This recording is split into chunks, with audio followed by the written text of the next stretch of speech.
অগ্রণী ব্যাংকের ভোল্টে 832 ভরি সোনা শেখ হাসিনার 2টি ভোল্টে। কত বড় চোর হতে পারে সে? ও পালাবে না কেন? ও তো জানে যে চোর। দেশনেত্রী বেগম জিয়া তিনি তো পালাননি, তার দেশপ্রেমে আছে। তার ব্যাংকে 832 ভরি সোনা পাওয়া যায়নি।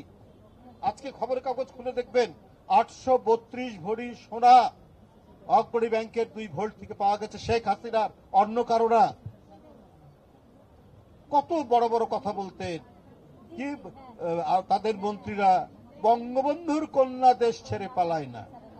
যে চোর, চৌর্যবৃত্তি যার মধ্যে, তারা তো সবসময় একটা কাপুরুষতা নিয়ে, একটা ভীরু মন নিয়ে তারা কাজ করে, এবং সেটাই করেছে। আর যখন এই সমস্ত ডাকাত, দস্যু, চোররা যখন ধাওয়া খায়, তখন কিন্তু সবকিছু ফেলেই পালাতে হয়। আমরা সব সময় দেখেছি, কিছু নিয়ে গেছে আর কিছু ফেলে রেখে গেছে, ওটা নেওয়ার আর সুযোগ পায়নি।